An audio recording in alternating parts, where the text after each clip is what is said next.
Hey there, everyone! Welcome back to the channel, or if you're tuning in for the first time, you picked a neat video to start out on, and I think that's pretty exciting. Wow!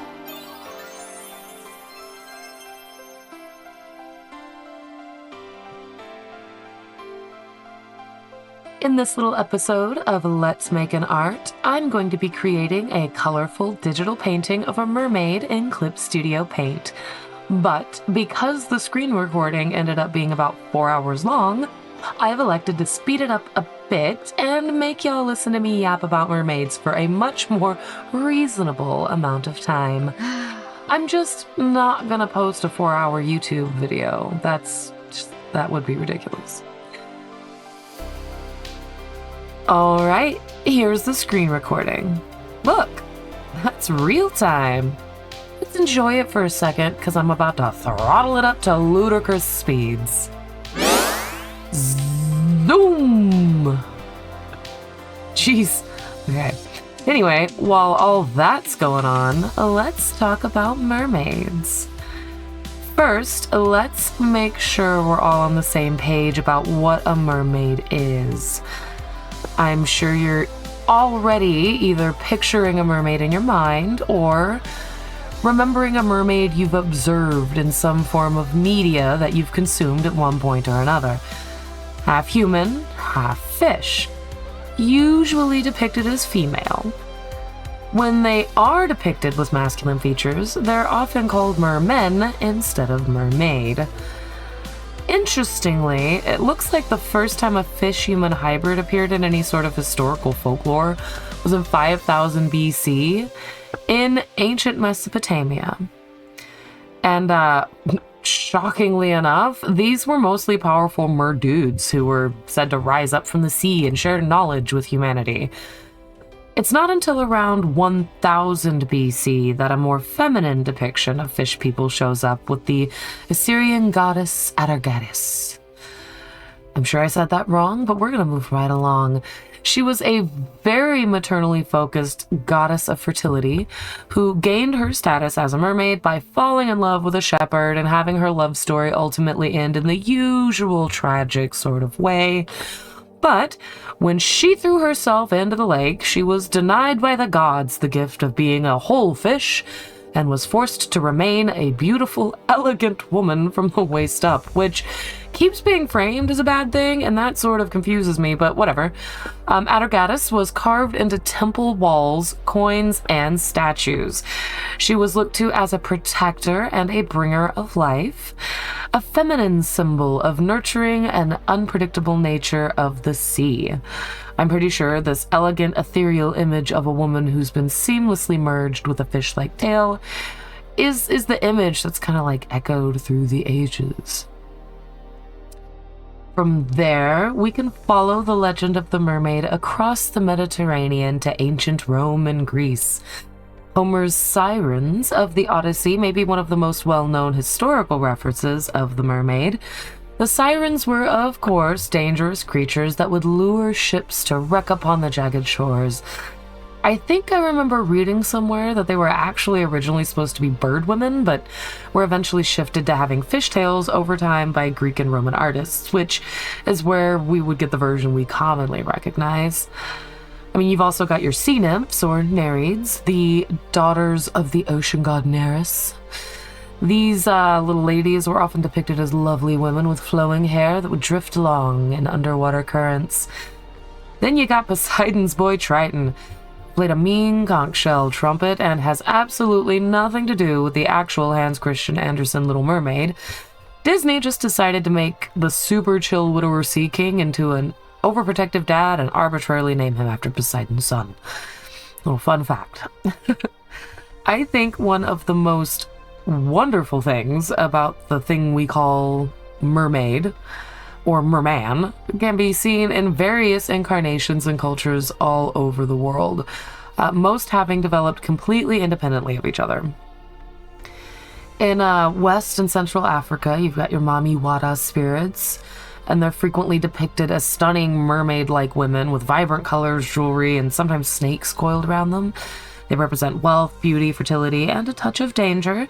People still honor them today in arts and rituals.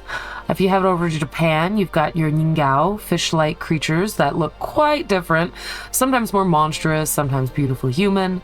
Sightings were said to bring either great fortune or terrible disasters. In Slavic folklore, the rusalki are ghostly water spirits, often beautiful young women with long, wild hair, who might help or haunt those near rivers and lakes. In the British Isles and Scandinavia, you have selkies, seal folk who shed their skins to become human on land, and merrows, Irish merfolk, with colorful caps that let them live underwater. Celtic and Norse tales are full of these beings who blur the line between human and sea creature. Just about every single indigenous culture has their own water, spirit, and fish-tailed legend.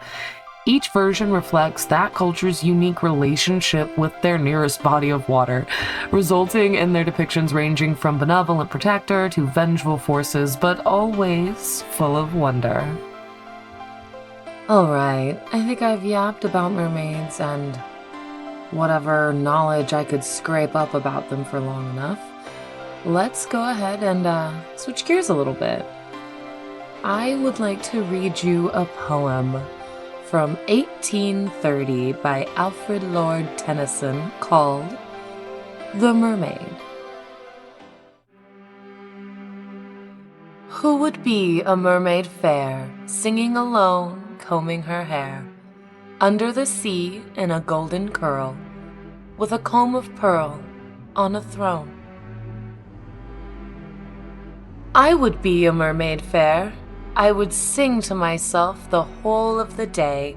With a comb of pearl I would comb my hair, and still as I combed I would sing and say, who is it loves me? Who loves not me? I would comb my hair till ringlets would fall, low adown, from under my starry sea-bud crown, low adown and around. And I should look like a fountain of gold, springing alone with a shrill inner sound over the throne in the midst of the hall, till that great sea snake under the sea from his coiled sleeps in the central deeps would slowly trail himself sevenfold round the hall where I sate, and look in at the gate with his large calm eyes for the love of me. And all the mermen under the sea would feel their immortality die in their hearts for the love of me. But at night I would wander away, away. I would fling on each side my low-flowing locks, and lightly vault from the throne and play with the mermen in and out of the rocks. We would run to and fro and hide and seek on the broad sea wolds in the crimson shells, whose silvery spikes are nighest the sea. But if any came near, I would call and shriek, and adown the steep like a wave I would leap from the diamond ledges that jut from the dells, for I would not be kissed by all who would list of the bold merry mermen under the sea. They would sue me and woo me and flatter me in the purple twilights under the sea. But the king of them all would carry me, woo me and win me and marry me in the branching jaspers under the sea. Then all the dry-pied things that be in the hueless mosses under the sea would curl around my silver feet silently, all looking up for the love of me.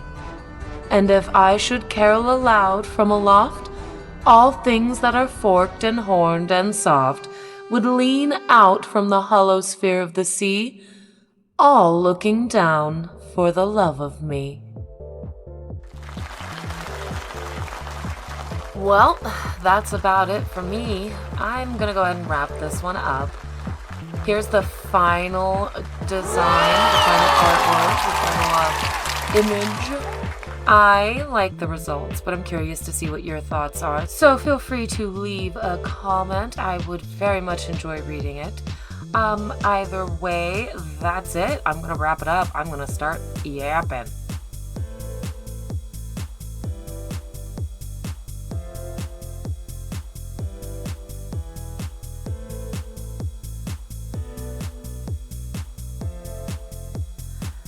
As always, thanks for watching. If you enjoyed this video, don't forget to like and subscribe, and leave a comment. Tell your friends. Every little bit helps out more than you know. And until next time, I hope you have a wonderful rest of your day. Bye!